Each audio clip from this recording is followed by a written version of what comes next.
Welcome to The Adult Table, a podcast where we sit down with people in the SACE and our STEM community. We set the virtual table to bring in a diverse set of guests to engage in a casual conversation on their professional career and life.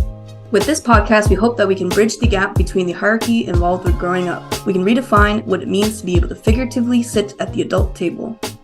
I'm one of your co-hosts, Jason Chin. And I'm your other co-host, Jenny Chung. Today, we have our friend, Frederica. Thank you for joining us today.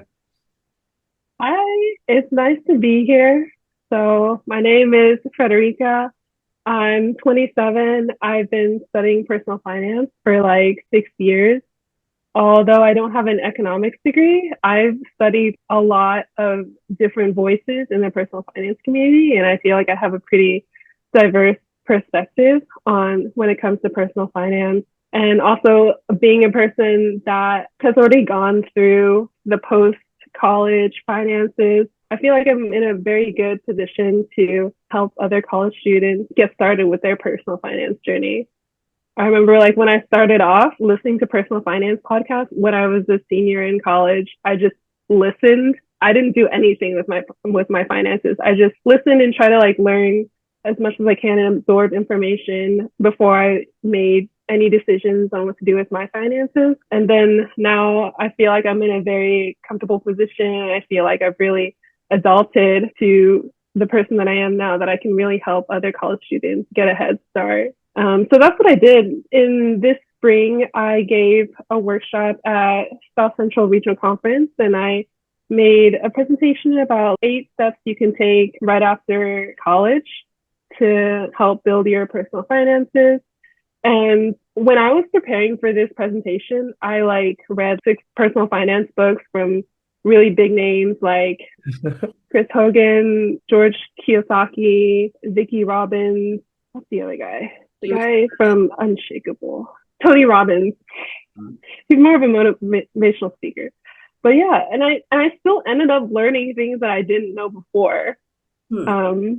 So I really enjoyed that experience, and I was really, really glad that I was able to share that exclusive knowledge with the SACE fam. And that was like such a success. So I got invited to go to give the same presentation at Southeast Regional Conference.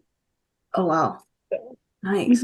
No, I think Jenny and I have both been really excited to do a personal finance episode, just because a lot of the adulting conversations that we end up having revolve a little bit around finance, or a lot around finances too. And I think like a big complaint that a lot of people like our age talk about is like not having classes or structure to learn about that during high school, during college, or even like outside of that. Something like SACE 2, you would think like a professional org, and like finance is such a big part of that. So it's just nice to have another way to learn more and kind of hear about your journey. So hopefully other people who didn't get that official learning or like learn it in school from their major, just to hear more about that. So I'm just curious, like you mentioned that you started listening to podcasts your senior year of college and just trying to take in as much as you can. But what prompted you to start doing that senior year, and what were your feelings like before then? Like, were you hesitant to like start looking at it, or it just kind of wasn't on your radar? Like, what was that process like? yeah, that's a really good question. So I was really afraid that after graduating that I would fall into the hedonic treadmill. So if you don't know what that is, it's where every time you get a raise, you increase your purchases even more than what the raise was. So if you got like a $2,000 raise, you like the boomer generation would buy a new car, but that would be like a $200 or maybe like even a $400 additional monthly payment. And that just totally blows away the raise. And so I didn't want to like fall into this trap where I keep getting raises, but my lifestyle gets even more inflated, that I just keep getting into this rat race of having to keep working and never retire. And that's another really big thing that I started making changes in my lifestyle after I graduated, because I wanted to start focusing on like, how can I make my retirement not suck?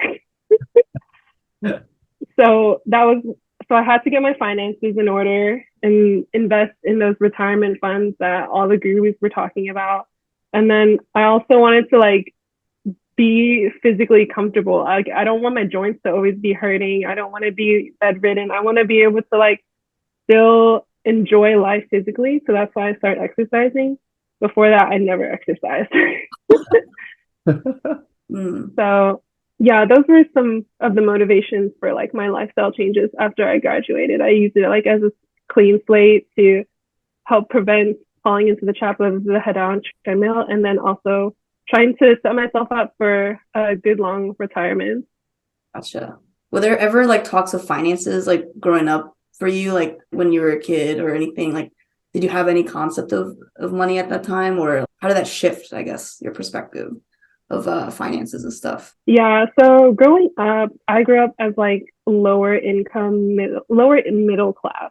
And so I definitely felt like I had less access to resources growing up. And especially with my mom telling me, like, oh, we don't have enough money for this. Oh, we don't have enough money for that. But that was kind of just speaking on very vague terms. Like, our money was a black box to me. And so that infused like a scarcity mindset of me. And I'll admit, I'm still trying to undo that as an adult. And that's probably why I'm very financially conservative too, because of the scarcity mindset that I grew up with as a kid. So yeah, I grew up with not feeling like I had enough. And even now as an adult, I'm trying to undo that and trying to teach myself like, yes, you have enough. You can take a break. You can reward yourself, buy yourself a nice meal every once in a while, or buy yourself something new that you really want. Yeah, I relate to that too. I feel like I still am in like a frugal mindset every now and then. But then I will do bigger purchases. And I used to not buy a souvenir at all when I traveled. But now I'll buy a little magnet everywhere I go and I collect those. But I was like, why do I need to buy anything? I'm just take a picture. But now I'm like, okay, it's nice to have some nicer things too, to like even just general to upgrade quality of life. Things that last longer as well. Yeah, girl. That's why I'm still living with my parents, to save a lot of money.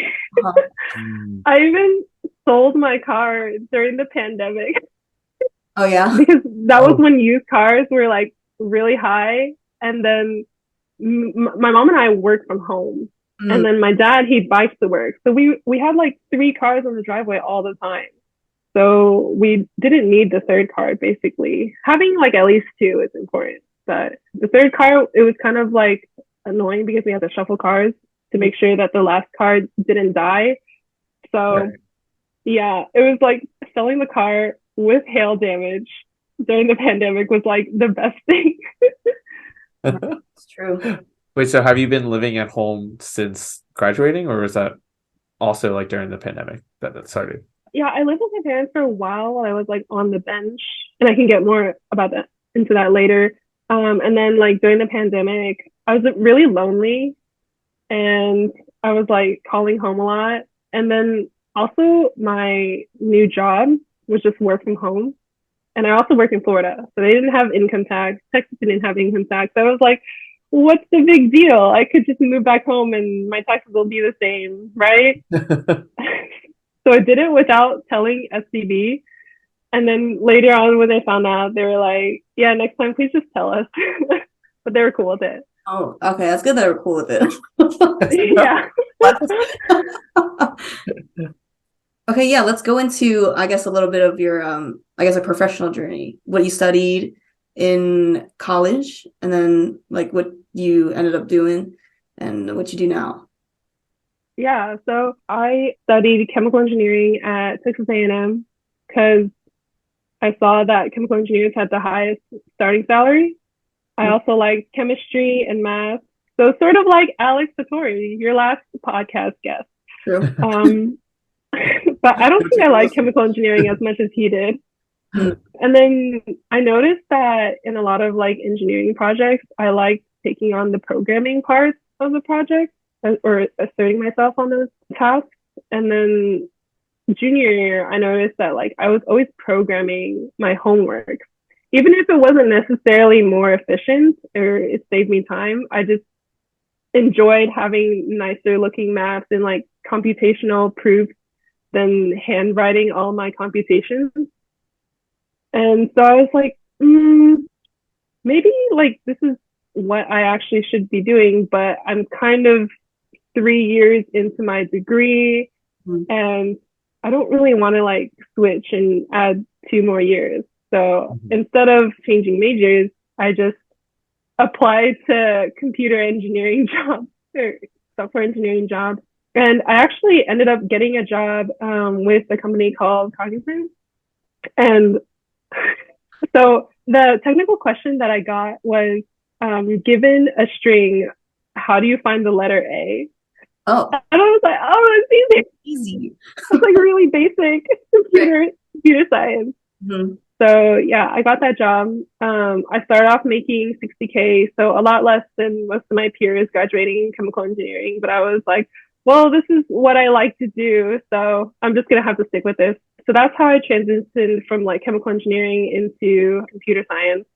Gotcha. And then I worked from home. So I was on the bench for a while, and I was living with my parents. So if you don't know what the bench means, it's a term in consultancy agencies where if you are not currently assigned to a project or a client, then you're essentially on the bench. You're still getting paid, but you're not doing any work for another client. Okay. So you're not really earning the company money. But Cognizant had a generous bench policy where it's like if you just graduated, the maximum amount of time you can spend on the bench was a year before they like lay you off. That's a lot longer than I thought you were going to say. Yeah, I mean, the pay was not good, but yeah, that bench policy was nice. So yeah, that's where I started like my work from home journey as well. Because I feel like usually for people that I know that like studied one discipline and was switched to CS or something, they usually go through like a boot camp or something like that to get even in their foot in the door to get an initial software job. Right. So that's interesting. Yeah, that was like going to be my backup plan if I get laid off from SVB, or one of my backup plans. I have multiple backup plans. Okay. So I'm not worried about anything just yet. Dang. So yeah, how was like all of the interview process? I know you mentioned like that one technical question, but like, was it difficult to get in the room with like a different degree, or did it like not matter as much when you were interviewing? I don't think they mattered, to be honest, because like in my training group, there was another girl that studied industrial distribution, I think, or maybe it was industrial engineering. I can't remember. And then there was another CS in our training group. There were a lot of CSs in our training groups, actually. I think like computer engineering was also another common major.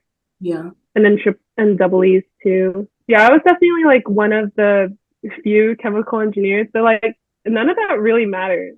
It's so interesting. Like once you graduate and get into like the professional world, your college degree and what you study like is not tied to your identity. It's really like, and sometimes even if I did get into chemical engineering, a chemical engineering job, I still might not be applying any of the things I learned in chemical engineering. Like some of my friends that stuck with the chemical engineering profession, they just use Excel all day.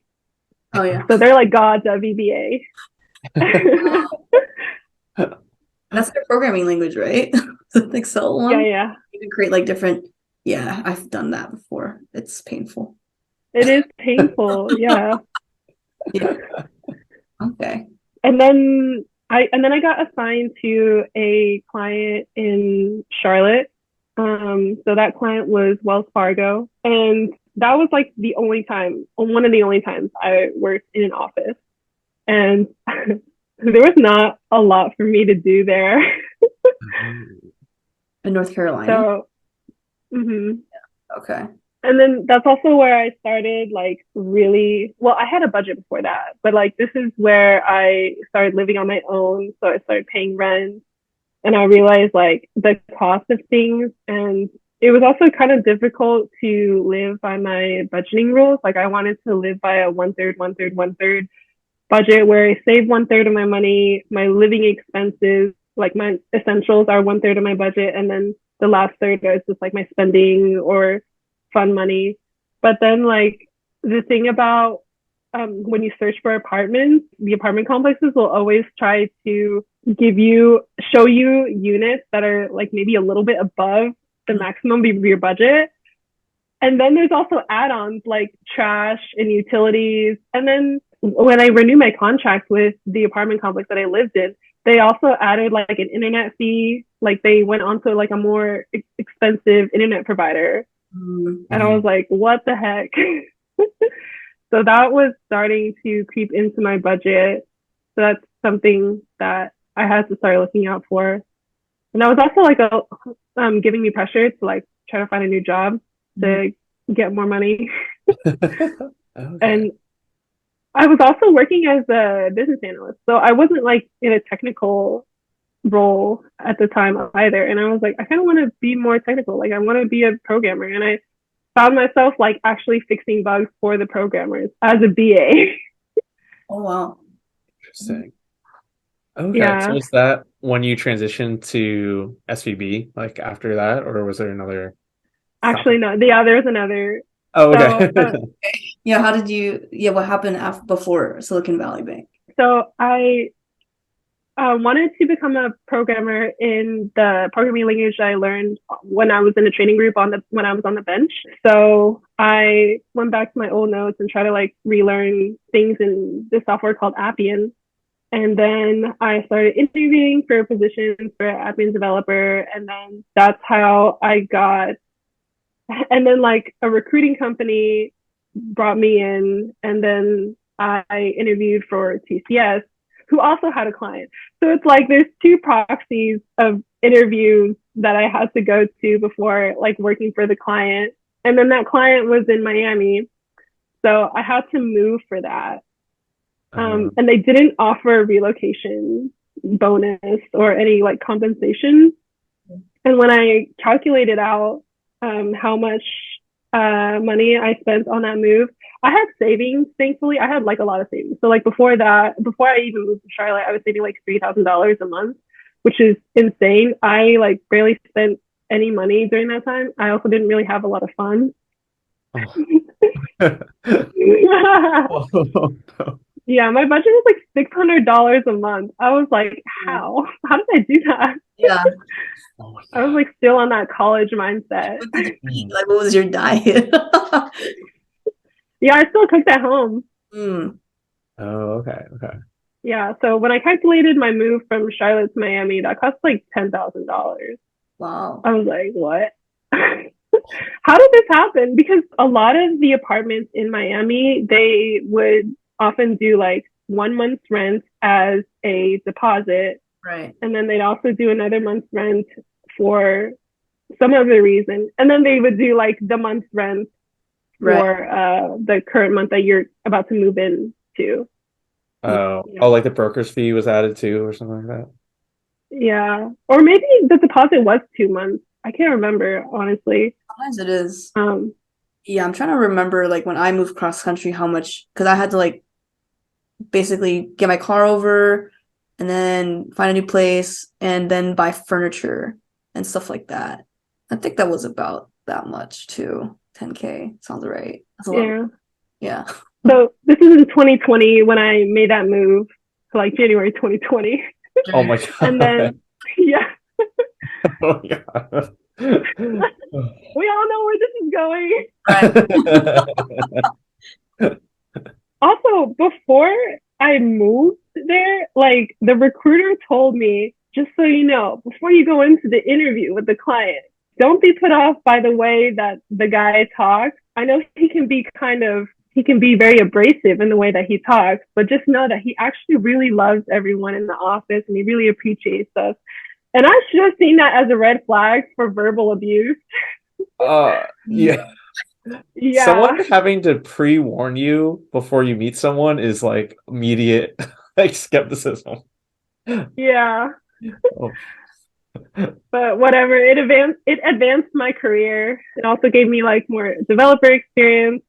So yeah, like for a month I worked in that office. I won't name the client for obvious reasons. And then pandemic happened. I was also gonna go to Ultra too. Like I live in downtown Miami and Ultra happens in downtown Miami too.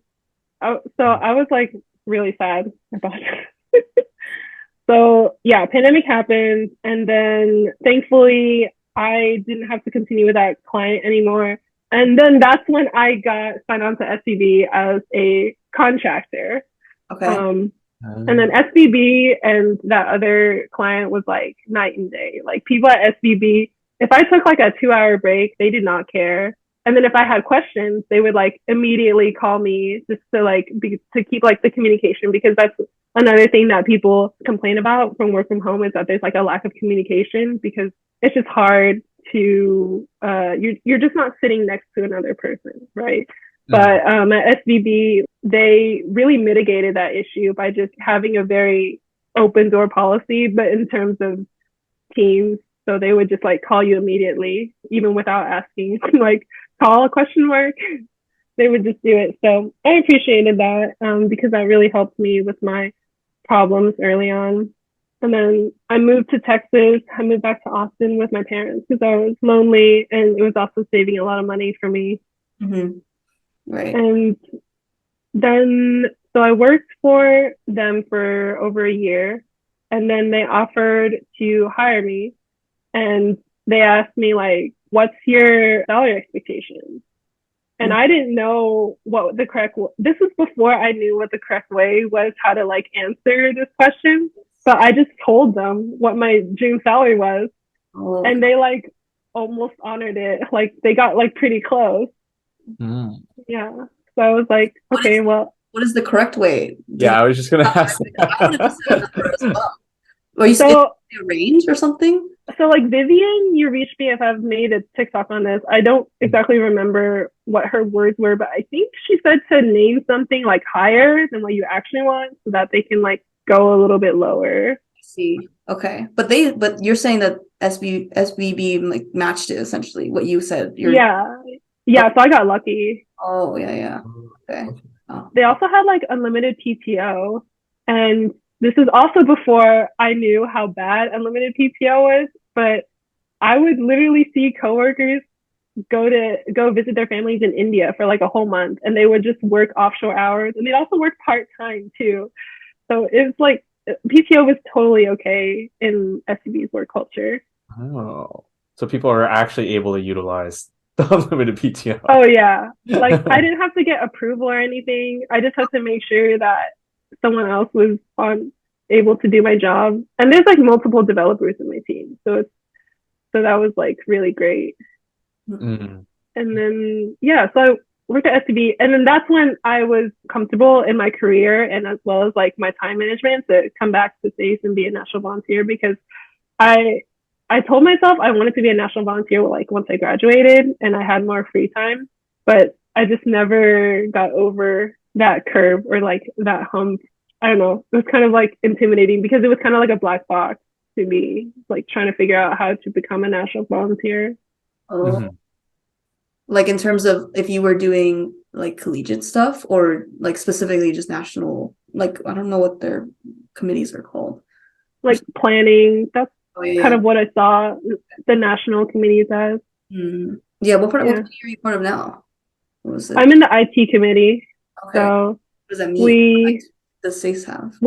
He's like, we literally do everything. The only person that's hired, the only full-time IT person is Roland, and he does our cybersecurity. He does all of our information technology vendors. And I feel like every time I ask him a question of like, oh, where's this data stored? He gives me like a new vendor, third-party vendor that we're in contract with. So there's a lot of vendors that we work with behind the scenes. I guess I would not have expected that.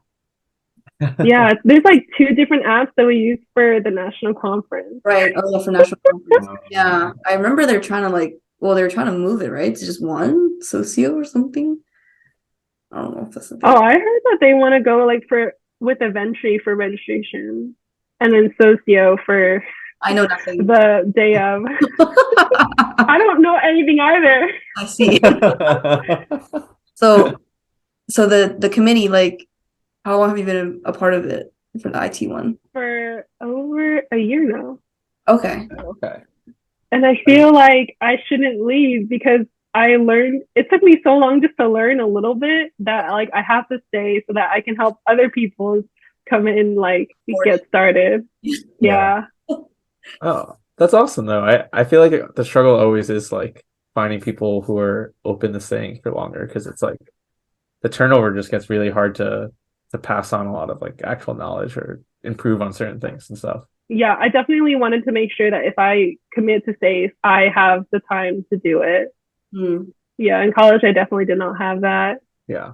Part of the leadership in college for SAFEs or no? No, I was involved in their like committees though. They had like a marketing committee and they also had like a logistics committee so that the officers would delegate onto like regular members. Oh, Yeah. So I was actually active all 4 years of SAFE, but it was mostly for their friends, yeah. if I'm being honest. Yeah. The best part. Honestly, yeah. Friends. I like stayed in my safe bubble at Texas A&M. Mm. And then I joined SCB and like everything was cool. 2023, I was going to travel a lot and utilize that unlimited PTO. Like I'm pretty sure some of my coworkers were taking every other Friday off with unlimited PTO. But then the collapse happened on March 10th. I literally like had no clue what was going on. Like I didn't even check the news. And then it wasn't until that afternoon my coworker was like, "Oh yeah, this is kind of bad." And I was like, "How bad?" He was like, "It's pretty bad."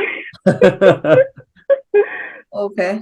Yeah, can you like give us a little more of the insider scoop of kind of what was going on, like with company, I don't know, correspondence or what generally all your coworkers were kind of saying during that time? Imagine it must be like Yeah. pretty hectic and everything. Yeah, no one was expecting it. Like everyone definitely had more long-term plans at SCB. We were going through a hiring freeze at the time, so we hired a lot in like 2021 and 2022, but had a hiring freeze in 2023. And yeah, no one was expecting it. It really like it was until it hit CNN that we were like, oh my gosh, this is like actually happening. Oh, shit. Yeah. And so I work in IT. Like I'm completely removed from securities or any of the higher management decisions that go into this. So I was just like, I have no clue why this is happening. And my YouTube feed was like full of SVB crash stuff. And I was like, oh, I can't even enjoy YouTube anymore. Yeah, it felt like kind of humiliating because like you have a lot of pride for your company. And I'm like usually a pretty pessimistic person when it comes to corporate America. But when I talk about SVB, I sound like I've drank the corporate Kool-Aid. Yeah, I felt like SVB was like the perfect company. We had unlimited PTO and we had like a very supportive work culture. All of my coworkers would definitely be really quick to help me out if I asked for help and vice versa as well. And then also if we had like, if engineers told upper management, like, we can't do this, upper management would respect that. They wouldn't be like, oh, are you sure? Oh, let's still like keep our deadline. Like, no, that they would extend the deadline if we told them. So everyone was like really well respected. I feel like the only thing we didn't have was like a woman CEO, but one can dream. So I was definitely feeling a little bit disillusioned. Like, why is this happening to like the perfect company? Like, what? And I definitely felt like really embarrassed because like before when I told people that I work for SCB, they'd be like, "Oh, what does that stand for?" Well, now everyone knows what SCB stands for. Right. Like they know how it's spelled. And then that night at 6 p.m., I was already logged off, but we got an email saying that like you are now unemployed and you're only going to be paid for the next 45 days. I was like, okay, fuck it. I'll just take the money and not do anything. I was like really depressed that weekend too. So I also gave myself room to like mourn. I tried not to make any more plans during those weekends. The next weekend I had like a foodie road trip with my friends that we had been planning beforehand. So I just like used that as an excuse to just not think about SVB or the bids that were going on. And I heard that Bank of America decided not to buy SVB, and I'm really happy about that because they were a big employer about Charlotte. So I heard a lot of bad stuff about them. Mm. Thankfully, Chase didn't buy us either, but it was still really anxiety inducing to not know like who your next employer would be. Because right now, like the Fed is kind of employing you. I also invested in SCB stock, which was not smart for obvious reasons. Oh. SCB stock was also going down at the time, but that's not necessarily like a reason to not buy necessarily. Mm. Usually But it's on sale. Just buy it. 'Cause it'll yeah, or it might crash.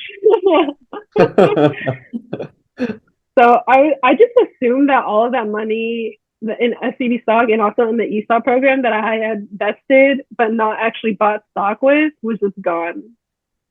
So I just assumed that loss, and which was like 10% of my paycheck actually. That was a lot.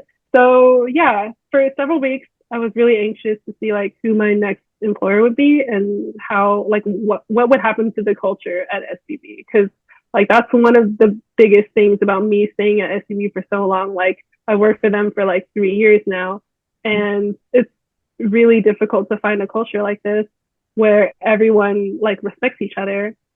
And so I don't know, like there's so much uncertainty going around what's going to happen next. And then I also went to Ultra, but I wasn't able to fully enjoy it. I kept like checking my phone to see, because that was when the Fed expanded the entities that could bid on SCB. yeah. So yeah, I kept checking my phone to see like if we would finally get bought. And then I saw that First Citizens Bank bought us. I'll admit I didn't know anything about them at the time. So even though I knew who our buyer was, that still didn't help my anxiety, because I didn't know what their work culture was like. Right. Or like even if they would take on like what workforce was left, right? Is that Yeah, and also like what if they did like reorganization? Mhm. So then from there, FCB kind of took a very like soft launch approach to like acquiring us. So I could still like log into my laptop and we would still like work with the old FCB logos on our screen. But right now I am working on projects to update all of our branding in certain emails and interfaces. So yeah, we're spending a lot of time having to do that right now. Gotcha. And then there were also layoffs last week. Mhm. And that was a virtual layoff. So like some of my coworkers just couldn't even log in before they realized that they were laid off. Oh, That's so rude. Yeah, becoming very common in now. like they don't even give you warning. They're just like they just don't even give you access, so you can't even reach out to like your coworkers. Yeah, there's also like notes that I took in here, not of like anything company specific, but it's just like programming like best practices. And like if I got cut immediately, then I wouldn't be able to access those anymore, Right. which would kind of suck because it might make my next interview very difficult. Yeah. I gotta back this up. Immediately. Yeah. Good reminder, actually. So they laid off the data analyst on our team. And I was like, wait, what do you mean? We've literally had our project stuck because we didn't have a data analyst on our team. Like, what are we going to do now? So now I don't feel very safe on my job, because at first they said that they weren't going to do any reorganization, but I guess they like changed their mind and they included some IT workers in there too. During like this whole process, like you mentioned, like it affecting like your mental health, like did the company at all like have any resources for you guys? Like I feel like that's just like a really tough time to navigate that all of their employees are going through. They didn't have additional mental health resources, but they did provide like access to modern health as a part of your benefits. You didn't have to opt into it. It was like automatically paid for in your benefits. But at the time, so my therapist actually like passed away. And so that was another thing I would have had to do, like find a new therapist. And that was just like, to me, that felt like too much going on. So I actually didn't like utilize that mental health resource. But yeah, they had some pretty good SPB has some pretty good mental health resources too that I'll miss. So I journaled a lot, actually. I journaled a lot to try to like help cope with and process this massive change. I also spoke with my fiance about like what we should do. And he was like, this might accelerate our plans to get married because instead of having to buy Cobra insurance, which is very expensive, we could just get married and then I could go on his insurance. Oh, Oh. for the benefit. Mm. And then he also gave me the idea to just not do anything for like a whole month. So, hold on, give me a second. My white noise machine just turned on. Okay. Bedtime. Yeah, I love it so much. That's another thing that helps me sleep as an adult. Noise machine? Like, what is it playing? Like, is it like a certain? It's white noise. Oh, interesting. Yeah, in downtown Miami, like the honking never stopped. So that was an essential for me when I lived down there. I love how it's auto. So every night around this time, it's just like get started for you to kind of start your routine. Hmm. Yeah. Awesome. And then during the weekends, it starts later. Gotcha. Yeah. And on the rave weekends, it's basically the morning. Pounding in the Yeah, ears. it's on during the day. The music. All right, we can go into some finance stuff, I guess. Well, we can talk about things. Yeah, if you want to hit us with any, I don't know, are these like misconceptions or is it just like general trivia? Yeah. Okay. I got logged out of my Space Okay. account. Let me log back in And with my LastPass account. Oh, that's fast. And just before like me and Jason and I embarrass ourselves, let's just we're both in our early career. I think I know a good amount of stuff about personal finance from general just talking to peers. Usually we'll just like talk about our finances and be like, you don't know this either.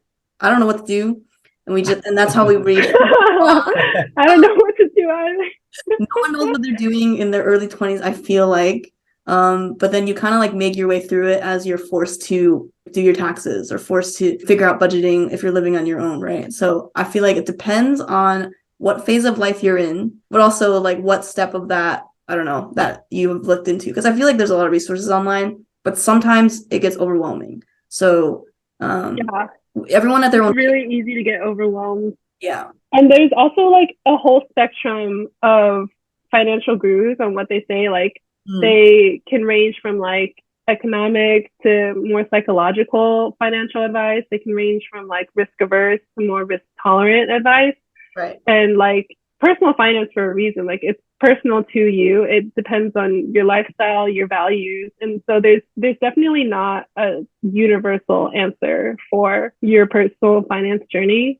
I just noticed that out of all the like diversity of voices that I heard, there were like some commonalities that they were saying, like get a Roth IRA, utilize your 401k. And so those are the steps that I included on my presentation at regional conference.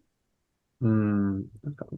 So I guess I could start off with one question. Well, I guess this is not a question, but I will start off with like one very common misconception. So it's about our tax system. A lot of people don't understand that our tax system is called progressive for a reason, and it's not like a flat rate tax system. So I forgot how easy it was to assume that like our tax system was not a flat rate tax system until I heard people in the Chemi building in college like shout like well not shout but like talk really loudly saying like, oh, if I just get a raise of like 3K after my offer, my taxes are just going to go way up. So that's how I realized how common this misconception was. And so I want to squash that right now. So I'll like give you an example. So for instance, if I made 60K, roughly the first 1,000 of that will be taxed at 10%. And then in the next bracket, starting from 10K to 40K, that would be taxed at 12%. So that doesn't mean that 40K gets taxed at 12%. It means that 30K gets taxed at 12% because the range starts from 10 to 40K. And then the next bracket starts at 40K and ends at 90K, and it's taxed at 22%. So that is a huge jump from 12% to 22%. But since I don't make over 90K, the remaining amount surpassing 40K gets taxed at that bracket, which would actually be 20K taxed at 22%. And then when you add up all of that together and compare it to your gross income, your tax rate is not going to be 22% because it's not a flat rate. Yeah. And the average tax rate, which is also known as the effective tax rate, would actually come out to 15%. Okay. Okay. And I do know that you can also lower your gross income, what you're taxed at, based on how much you put in pre-tax into your 401k, right? So there are certain things you can do to lower your adjusted gross income. Yeah, I know stuff. Depending on where you fall in this bracket, right? So if you're trying to avoid like that little jump that you made, I forget what it was exactly, but you can decrease that a little bit so that that's taxed less. Yeah. Definitely. I'm assuming there's like calculators out there that you could kind of plug in to see what your effective tax rate is based off of like your salary. Yeah, and if you just like applied a flat rate to like the highest tax rate to your income, and then you just sent that check to the IRS, you're gonna notice that like you get a lot of tax returns. Because you're going to be like over calculating it by a lot. Right. And like, you know, you guys think that you're stupid, but like I finally feel very comfortable in like calculating my own taxes now as a 27-year-old. That's fine. So yeah, like we've all been there, and we're still like, I'm still learning a lot about personal finance. And so something that I did to help me finally like get over the intimidation of like doing my own taxes was I started off by doing it on the free version of TurboTax so that I could get like a pretty close number, a theoretical number of what my taxes should be. And then I went through every tax form and added everything up. And that TurboTax number gave me a number to check my work on. So that's like a hack if you guys are looking for ways to check your work. Yeah, that is good. Instead of asking your mom to check your work. Because I filed my tax through Free Tax USA, because I think it's like up to a certain income. I think you can use TurboTax for free. I don't know exactly, but I think you can use it to still check, right? If that value is correct for tax return. I'm not sure. I don't know if it's like a certain income level, but I know there's like if you own property or certain things, then it's not free for you. Yeah. I try to stay away from like Intuit in general because they're like big lobbyists that like make it hard for everyone else. There's like a whole like really? I was watching like when Hassan and Haj had an episode about taxes and stuff. The tax system in the US is just it's corrupt, and a lot of these big corporations are like basically spending a lot of money in the government to like keep taxes hard. They complicated? Oh, okay. Exactly. Yeah, I didn't know that. It's like to make it still a need, right? To use like Intuit or TurboTax. Yeah, basically they want to monopolize that, and that's how they make money. I feel like, I don't know, I had a really positive image of Intuit before you said that, because you should watch that. You should watch that Patriot Act episode. That I think it's. I don't know. You said it was a Patreon. Patriot Act by Hassan Minhaj. Like when he Patriot Act shows about different topics, but he had a tax one because they were trying to make taxes easier to file for people during tax season. But I don't know if it's still up. I think I heard about this. Yeah, he had a website. I also listened to a podcast by Freakonomics. If you guys have heard of that podcast, they also explained why taxes, and especially TurboTax, like early on, they like made the free version really difficult to like their website really difficult to navigate to. Yes. So and they like went through that scandal. Right. I found it very interesting. Like they were like, yeah, that it's there, but you can't. How do you get to it? Yeah. Yeah. The free. I really like their. Oh, sorry. You go. No, you go ahead. I was about to change topics. Oh, I was gonna say the free one, isn't that the one that like doesn't have any design to it, so it just looks like really janky and like it's like hard to navigate through in general? Like once you even get there?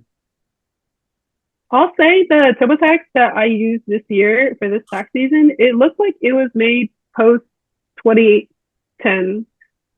So it did the UI was not that bad. Okay, okay. So not purely. Um I really like their budgeting app Mint because their integrations with your banks are free, which is not something that a lot of other budgeting apps provide for free. Mhm. So that's why I really liked them. And then they also had like an integration with their other apps, so TurboTax, and it's like, well, I use TurboTax, so that's a value add to me. Mhm. I see. Yeah. I can go on to my next Yeah, myth. So yes. this is a question for y'all. Okay. Okay. So is this true or false? Owning a home will always be cheaper than renting a home. Oh, false. False. False. False for sure. I've been looking at houses right now, and it's not. Always is always hard too. It It's just it depends on the market and the interest rates right now. And interest rates are really high, which means your mortgage monthly payments, depending on how much you put on for your down payment, right, will still be really high. Because right now Yeah. I pay, so I think it depends. Like that was like old wisdom that my parents had given me back in the day because it was different back then, right? Interest rates were, well, depending on what year, like I guess before 2008, like it was lower. And then that means your monthly payment probably was going toward your landlord's mortgage, but that's still the case now. But with the interest rate now, you're paying a lot of interest on top of like your loan, so it's not really, it could be more than what you're paying for rent. So that's why a lot of people don't buy houses right now. That's why I'm Mm. not buying a house right now. Yeah, false.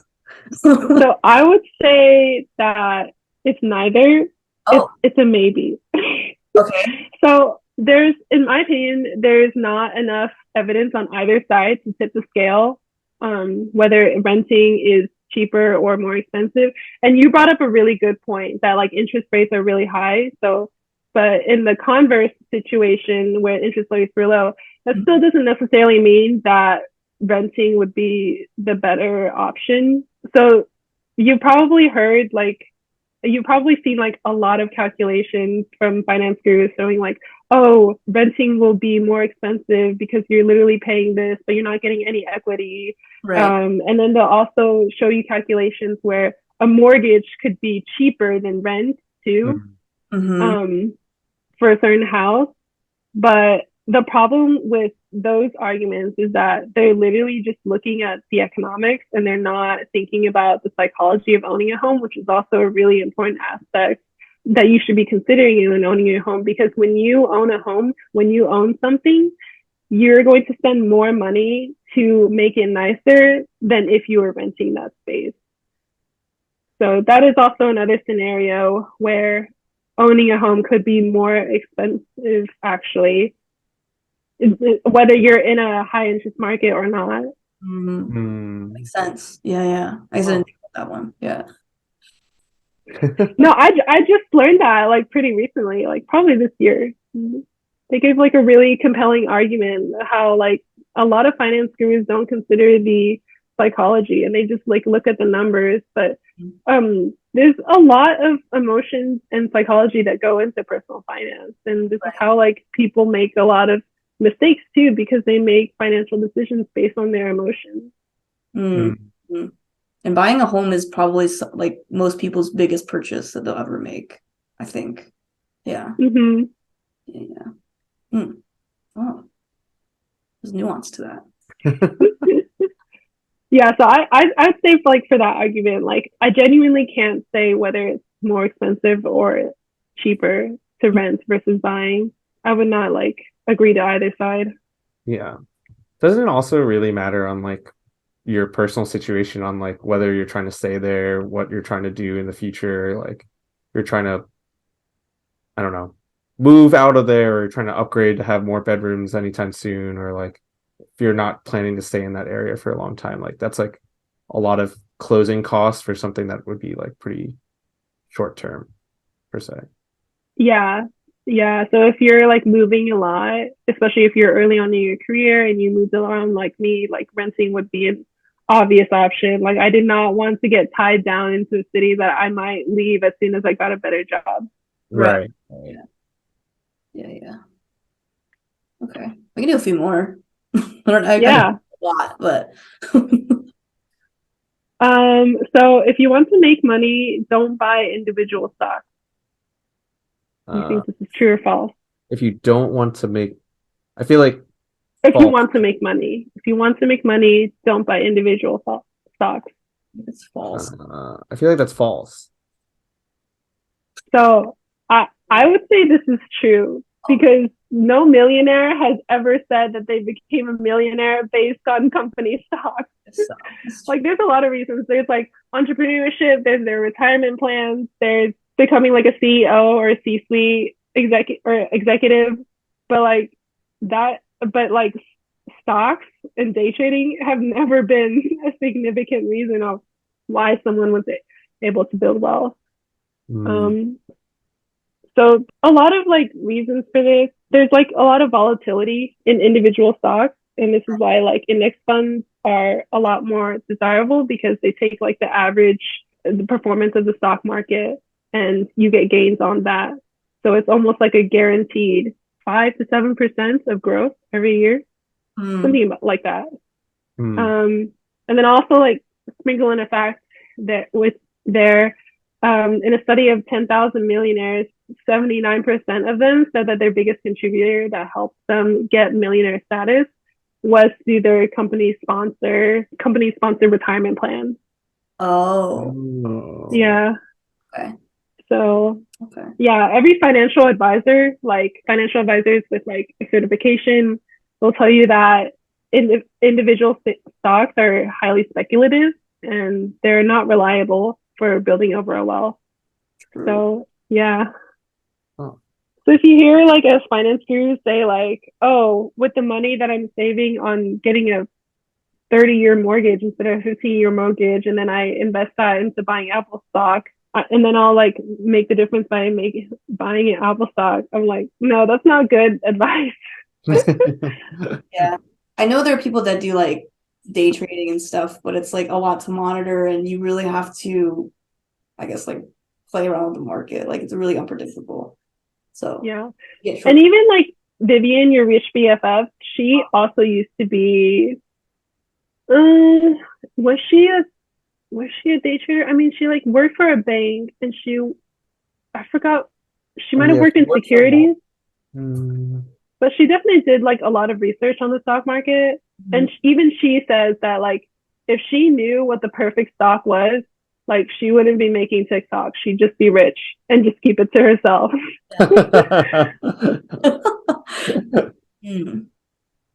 Damn. Do you think that's what how most financial gurus are though? Because then in that case, then most of them wouldn't be giving advice, right? Like if they knew like the best way to get to like, I don't know, millionaire status or like a pretty high up, I don't know, wealth accumulation, like why are they doing these things? Well, it's just like not as easy. Like saying that if there was like an individual stock that was like a unicorn and consistently a unicorn for like the last 10 years and only they knew about it, then like, yeah, that's a pretty easy way to build wealth. But I think like many of these financial gurus are here and like spend their time on these platforms is because like they want to help people navigate like all the complexities of personal finance and even like share their experiences too. Like I'm here because I want to like help share my experience with other like college students and share my journey to adult. Right. Like I actually have a tab in my browser called Adulting, and it has all of my banks and insurance websites on there. I think it's also just very empowering also to figure out your own personal finance stuff. And so I think a lot of that is like, because finance is really difficult for a lot of people and no one was really taught anything. So I think it's just like, they're like, yeah, spread the wealth or knowledge. Yeah, there's definitely a big market. Right, yeah. That want to understand their personal finance more. But again, like I feel like there's a lot of areas where the personal finance community like disagrees on. Like FIRE is one community. FIRE stands for Financial Independence Retire Early, and they're like a group that operates off of like the 4% rule, meaning that like in order to retire, you need to have a big lump sum of money where your annual expenses only take up 4% of that lump sum. And that's when you know you can retire. But then there's other people, like me included, that disagree that like the 4% rule is too broad, and it's also like overestimates or it underestimates the age that you can retire at, in my opinion. And I think it should be more like a 2% rule. But like, yeah, that's just an example of where we disagree. So there's definitely a big market that wants to learn personal finance, and there's also a diversity in the market that will be more receptive to certain messages. So for instance, I listened to a lot of Dave Ramsey when I started off. I don't listen to him as much anymore because I feel a lot more secure in my personal finance journey. But early on, like when I had more of a scarcity mindset, his more conservative and risk-averse advice to personal finance was a lot more receptive to me. Gotcha. Okay. We could do a few more. Okay. One more? Okay. Okay, fact or fiction. No one can time the market. What does that mean, though? No Just one. time the market. Like, huh? So one example that people try to time the market is they like watch the stock market and they try to predict when there's about to be a big jump, and then that's when they try to buy, and then when they predict that there's about to be like a dip, then they try to sell to try to like beat the market. I feel like that So you can't really. It's facts really, in terms of the way that the question's asked, where you're like, you can't. Or I just remember seeing a tip where it was like, is this like, an extreme? instead of timing the market, you should just time in the market is more valuable than timing the market, because like you don't try to time the market all the time. As long as you put it in early enough and you have time for it to grow, that's like the biggest way to accumulate wealth. But I don't know if that's necessarily the question. I'm getting confused now. Yeah, so the original question was no. The original statement was no one can time the market. True or false? True. No one. I feel like it's hard to tell, but also I don't know.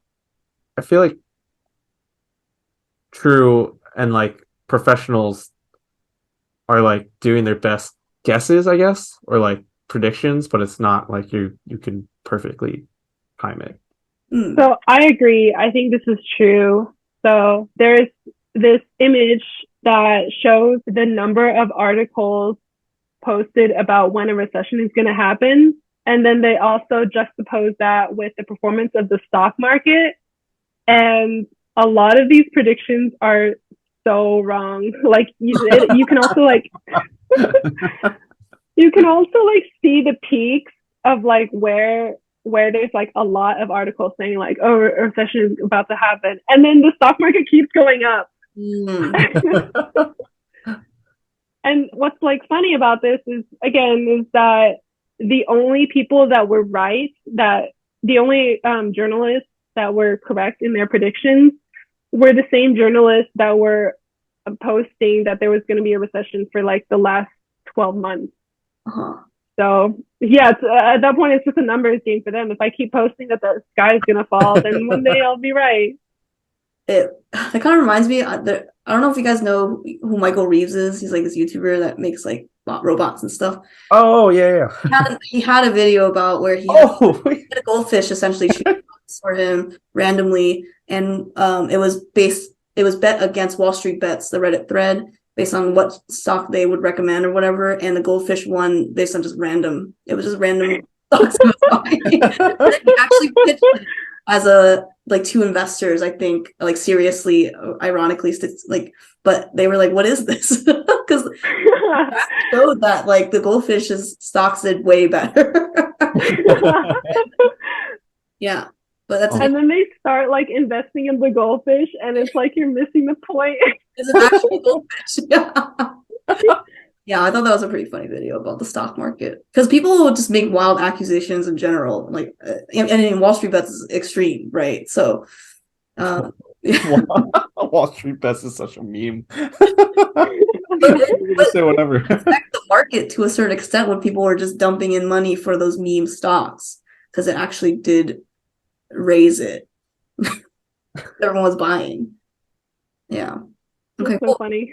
Um, I have more empirical evidence on why you can't time the market. So like there's this quote from another financial guru named Talis, and he said even that under normal circumstances, it takes between 20 and 800 years of monitoring performance to statistically prove that a money manager is skillful and not just lucky. And then, yeah. And then to be 95% certain that a manager is not just lucky, it can easily take nearly a millennium, right. which is a lot more than what most people would have in mind when they think long term. Yeah. That's And then, sorry. no, I was like, that's insane. That's that amount of time. Yeah. And then even to be only 75% sure that he or she is skillful, you'll generally have to track a manager's performance between 16 and 115 years. They might retire by then. Yeah. So it might be too late. And then I also have another diagram here from the book Unshakable by Tony Robbins. And he gives a lot of advice on how to like stay mentally strong and not fall victim to all the like financial trends in the market that might actually be like more predatory. So he gives a lot of like empirical evidence showing how like consistent the market is. Like you see like a small dip, that's actually like a natural phenomenon, and that happens every quarter or every year. I can't remember exactly what the myth was, but it's been like very freeing to not like panic every time that there's a change in the stock market when I was reading his book. And he provided an image here showing that like even with a perfectly timed investment strategy every time, theoretically, if someone did time the market, someone with perfect timing would only make, starting off with like $10,000 over, I think, 10 years. No, it is over the course of 20 years, would end up with 87K, whereas someone who invested immediately would end up with 81K.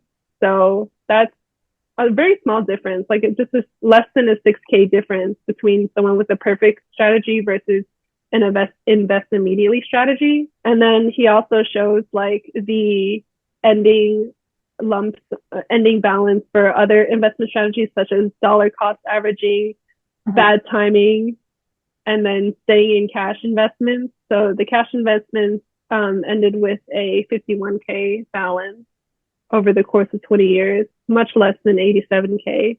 So yeah, and then Jason, you also brought up a good point that like when you invest immediately, you maximize your growth. And so the actual like quote from that is that people say that most of your ROI will come from the top 10 trading days in the market.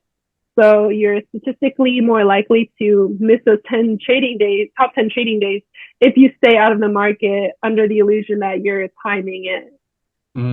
That's why like investing immediately is much better. Yeah. And actually like when people think of like timing the market, that's usually what ends up happening is that they end up buying high and selling low. Mm-hmm. Yeah, because they think that like this trend is going to continue. So they buy, but then it just drops immediately. You want another one? We can do Yeah, we can okay, we can one more. last one. Yeah. Let's do it. Okay. So index is by definition an average. Therefore, passive index funds will only yield the average stock market performance. True or false? I don't know what that is. Wait, can you say that one more time? Yeah. So index is by definition an average. Therefore, passive index funds will only yield the average stock market performance. I have no idea. I feel like I'm just confused on how that would even work. So that's why I'm saying false, but that's the only reason why. But is the passive part that you just like put it in, you don't think about it? Or what does the passive? Yeah.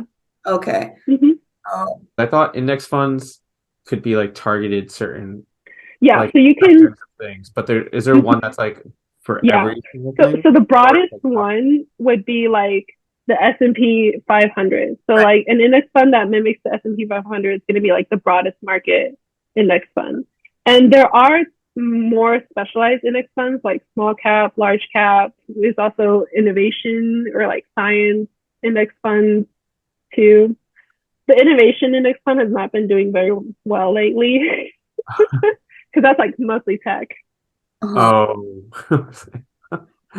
Wait, but for index funds, or I'm trying to think of the difference because index funds is like, is there someone just managing it consistently, like changing it, I guess, depending on what market you're in. But then passive is just like they have it in the thing, like a bucket or something. So I don't know. Is that what it is? No, I like that analogy, like in a bucket. The way that I think of it is some sort of like average piece of the pie of the stock market. So like if a company had a big market share, then they would have like a bigger piece of the pie in that index fund. And so like the growth of each individual stock ends up getting averaged, and that's the growth that you see in your index fund. Okay. So the answer to your question is fall. Is it true or false? You have a 50, you have a 33% chance of getting this right. I want Because to. our first question was I don't know. Okay, I The want to answer say to my it's. first question was I don't know. I think it's false. I think it's false. I don't know. That's my guess. I'll stick with false too. Yeah, it's false. Okay. It's false. Let's go. Yeah. So this like surprised me because I was like, yeah, and then this one is like the average stock market. Mhm. It's like taking like the average stock of the stock market. So like, why wouldn't it perform average? And there are like more risk tolerant gurus that would rather you invest in NFTs and stuff like that. That would say like, oh yeah, index funds is not going to build wealth. You should invest in this. But like when I was reading the book by one of the founders for Vanguard, so he was the inventor of the index fund, and he had like empirical evidence to support that. Like actually, index funds perform better than the average, Hmm. which I found so ironic. So I have like another chart that shows that the 500 index outperformed the average 26 out of 35 years. So it's showing like a bar chart of the performance of like certain funds of index funds each year. And in the middle, there's like a 50th percentile line showing, meaning the average. And in 26 out of 35 of those years, so the 26 out of 35 of those bars, it's outperforming the 50th percentile. And then if you even shorten that range to the more recent performance, 11 out of the most recent 15 years from 1991 had index funds averaging at a 58th percentile of performance over this period. So it's a little bit above the 50th percentile. So that is a little bit above average. Got it. Oh. I did a quick Google search also. So okay, so index funds are they're managed by an investor or financial professionals to like switch depending on the market, right? And the passive one is kind of like, yeah, it's kind of like you just put it there. So it's less risk, but you know how much you're gonna get. Because I think when you're investing in different index funds, they have a ratio or some sort of percentage for like risk, and also if there's a fee that they charge on any profit they take, right? On from that fund, depending on what you're buying. So I guess it depends on, I guess, how much risk you're trying to get to or what the fund is. Because I think my company has like a regular, like a set time frame. It's like, oh, if you're retiring in 2060, then you can just put it here in this bucket. That's why I say bucket, because it's like, Mm-hmm. yeah, I'm kind of just like putting it there, knowing that that's going to grow and that's not high risk. But then I can take some of that out of that and like actively buy different index funds to diversify, depending on the industry that I'm trying to invest in. I don't know, something like that. If that's, I don't, I just read that. So that is the conclusion I came to from the reading I just did. There's another quote so by Charles Schwab. I'm sure you guys know who that is. He says that you will end up in the 85th percentile of investors if you only invest in index funds. Oh, I couldn't find any evidence to back up this claim, but like, I don't know, it's Charles Schwab, and he said that. oh. Oh, not gonna lie, like I know what Charles Schwab is, but I did not know it was one person. Like, you know how like some banks are like multiple people's last names? Like, I don't know, someone's last name was Charles and someone's last name was Schwab. Chase, yeah. Wells Fargo is two last names, yeah. Okay. Charles Schwab. Oh. Yeah, I feel like it is two people's names. That's what Northrop Grumman is. It's Jack Northrop and I forget the other Grumman guy. I should know I worked there. Oops, but cut that. Let me see. What was the other guy's name? It's funny that these people like work so hard to get their name on it, and then at least for my company, there's like 4 founders, and it's just an acronym now, and no one knows what any of their names are. It's HNTB, so like no one knows what any of the names stand for. It's like, oh, that's the company, that's it. Wait, where do you work again? It's this company called HNTB. We're like a engineering consulting firm. Oh, nice. Yeah. Yeah, if your company crashes, we'll all know what it stands for then.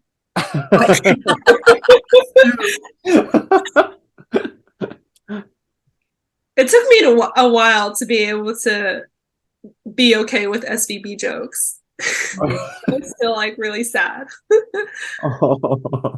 It only gets better from here, hopefully. Yeah. My coworker said that like she also knew coworkers that have gone through acquisitions and they're all very successful in their careers. So I don't know how true that was, but that's what I needed to hear at the time. Yeah, I think we'll move on. I think it was a fun round of finance questions. Got to learn a lot about all this stuff, and looking forward to looking at that presentation that you kind of were able to present. That's another word. Whatever. Present at the regional conferences. Yeah, so SCRC happened before the crash, and then CIRC happened after the crash. So I had to modify my presentation a bit. So in my intro, like originally I said like, oh, now I work for SVB. No, I work for, what was it called? Yeah, so I work for SVB, and then I worked for Silicon Valley Bridge Bank North America. And then I work for Silicon Valley Bank, a division of First Citizens Bank. Oh. Title. Okay. I feel like there's so much. We could definitely do like another episode, like a part 2 of everything. Of so much more stuff. Yeah, that's what I'm saying. Just testing like Jason's knowledge. We could actually go into what's in the presentation because I didn't actually do that. Yeah, that's true. Yeah. Well, maybe a return. Yeah. Be on the lookout for part 2. Yeah. I don't know. Alex Hattori as a guest is pretty hard to top. Well, we've had I think a few other people also returning. Like Sweta has been on the podcast a few times. Also, like 3 times. Been on like 3 times. Yeah. Watch all of them. Yeah, because I think the first one was just her, and then it was also the national conference committee. I forget which one I was part of. The one I was part of, and then maybe it was just 2 actually. I think it was 2. Yeah. Did she give like tips on how to get started on SACE and get into the collegiate community? It was more like the process of planning conference, I think, more so. I'm trying to remember what it was exactly, because there was other people on the committee in that podcast as well. It was just tough because we had the episode and then national conference got canceled, so we had to do a little disclaimer on that one. It's possible for someone to be a guest multiple times, so you are welcome to come back. Discuss more personal things. I think that will be cool. I think people will be pretty interested in listening to that. Yeah, we could even have a podcast about talking about our favorite podcasts. Oh, yeah. Could do that too. Yeah. Actually, I think that was one of our first rapid fire questions. So like all of our episodes, we really just like to get to know our guests like a little more. Obviously, we got a lot of topics for finance, but just you as a person. Be cool to get to know you. So people see you at like conferences or anywhere else, just know you a little more personally. So one of the first rapid fire questions we have is, what are some podcasts that you're listening to now, and maybe some like non-finance ones too? I'm listening to Waveform by MKBHD because he's very soothing to work with when I'm working from home. And I also listen to Pretty Basic, which is by these two lifestyle gurus from YouTube that I've been following since I was like in high school. And their podcast is just so wholesome. It's like so full of energy, and I love it. And then one finance podcast that I love, but she doesn't always talk about finance, which is also great, is Afford Anything by Paula Pants. So she talks about this. Her introduction is literally about the fallacy about that you can afford anything, but not everything. So that's where you need to, that's why this intentionalism on what you want to spend with your money becomes a lifelong practice. And she has a lot of podcast episodes about that. Okay, I'll have to check those out. I have listened to some episodes of Pretty Basic. I think there are a lot of YouTuber ones that I just listen to have in the background. Yeah, no, I listen to YouTube. I watch a lot of YouTube. I like watching the podcasts. I think that's a new thing. I didn't think that I would be that type of person. Like, yeah. I'm literally just listening to them. Why do I need to see them? But this is like the new thing. That's what I've been telling Jason about video format. It's like a new thing. A lot of we've been doing it from the start. We got it on YouTube. Yeah, you guys did. Right. I saw the first up with Khan. Oh yeah. Oh God. Oh no.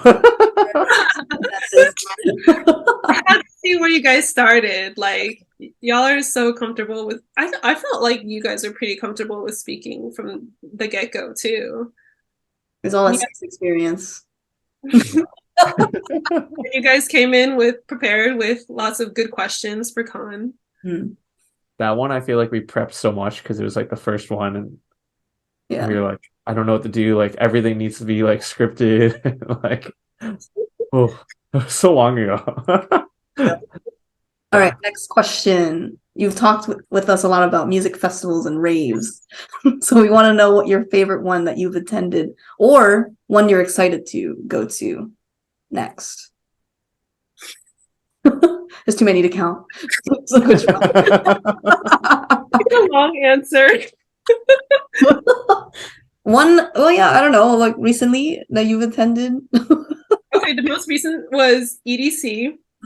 And so I recently, so I don't do drugs. So as an alternative, I've learned that shuffling has been really great as an alternative to drugs. So I've been learning to shuffle. I'm not posting any of my shuffling videos anywhere from EDC because they're very bad. Okay. But I'm going to keep doing it. It is very high energy. In general, raves are very exhausting. So I used to go into Millennium concerts with no ear protection and then come out with my ears ringing. So yeah, now as a late 20-year-old, I always go with ear protection to raves. Same for me. Yeah, I have it on my keychain, so it's just like it's always there. Oh, that's so smart.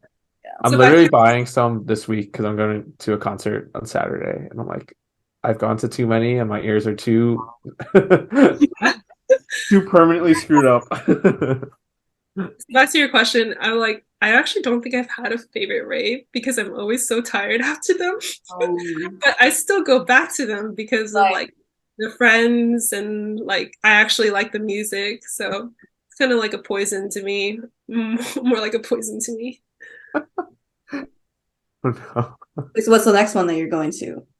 I'm going to see Millennium because he's on tour. Yes. Okay. But I guess like the next festival would be, what's it called? Freaky Deaky. So it's in Austin. It's during Halloween. Right. Yeah. Nice. Okay, next rapid fire question. So kind of a two-parter. What is your last like impulse buy? And then do you have like a best like savings purchase? Like do you remember buying something and you're like, man, I just saved so much money here? Oh, heck yes. So many. So last impulse buy. What does count as an impulse buy? Okay, yes. Okay. So my last impulse buy was a yoga mat from Blogilates because my mom I've actually kind of wanted it, but I could never justify it because I already had 2 yoga mats. And my mom was like, I kind of need a yoga mat. Like, can you help me decide which one to buy? And I'm like, just take mine so I can buy one. Oh, nice. And then something that I saved a ton of money on.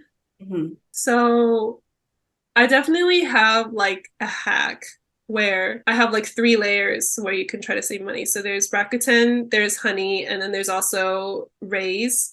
And since none of those applications talk to each other, you can save money. You can your discounts literally is like stack on top of them. Oh. Oh, I think okay, so what I save the most money on that I can like think of right now is a birthday at Top Golf where I bought Raise gift cards that were discounted at I think 12% off. And keep in mind, I'm spending hundreds of dollars because this is Top Golf and it's very expensive. So that was a lot of money saved. Nice. Okay, I guess we'll do one more rapid fire. It's what you think the best purchase for to upgrade quality of life. So there's like basic purchases, right? I feel like the easiest one is like, oh, people would say like bed or shoes or stuff like that. But like I feel like I don't know if other people have other ones that are like, you upgrade your quality of life by a little bit, but it's like it feels luxurious, but it's like a little more expensive, but lasts longer. If you have one. I feel like this is a really good trap for the hedonic treadmill because it's like, That's oh, a true. nice computer. Wait, no, I need like a nice keyboard to go with that. That feels like luxurious. No, I need a nice mouse for that. That feels luxurious. But some of the nicer stuff you buy and you buy it for life, right? Like some of the, well, essentially for a really long time too. Like they last a long time. Oh yeah. That's fair. You want me to name just one thing? Yeah. Or if you few. Power drill, Oh, a okay. sewing machine, Okay. a nice computer, of course. Okay. Oh yeah, a good router, like good internet. I don't. Oh. True. Okay, there you go. I think that satisfies it. All right, and then we have one last question that we like to do before we wrap up the episode in theme of the name of our podcast, The Adult Table. So what is one thing you did recently that made you feel like a quote unquote real adult, or one adult thing you wish you had known sooner? I knew this question was coming, so I made like a whole list of like Okay. all. All right, hit us with it. You don't have to do everything. If you want to, you can. Literally happened last week after our planning meeting. So right. I finally contacted a lawyer to start doing estate planning as well as prenuptial agreements because that's like the main blocker that's keeping me from marrying my fiance. Like I need a prenup before we get into marriage. And he and I have been like on the same page about having a prenup before marriage for a long time. So yeah, so I finally made the big step of like trying to find a lawyer because trying to find a lawyer has been such a black box experience to me. Like I didn't even know where to start. Like, how do you make sure that you find like a reputable one and not someone that's just gonna like sit around and not prepare any documentation when you actually have to go to court and have to contest this stuff? Right. Oh yeah, how do you find one? Oh, I guess that's like something we'll have to talk about maybe in the next episode.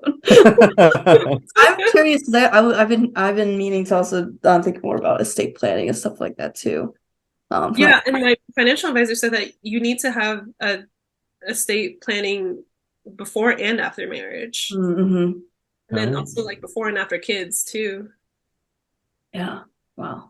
Oh my God. Yeah, we have just scratched the surface on all these topics. Yeah. We'd love to go back into. Oh my God. Yeah, we'll plan the next one soon, If if this video gets, what how many likes. I'm gonna play this video on loop while I work. But yeah, I think there's definitely going to be a lot of more interest in hearing more in depth on these topics and just general personal finance things, especially for a lot of our audience, because we are all kind of in the same demographic of I think mostly pre-30s. Yeah, for sure. But wrap it up. Yeah.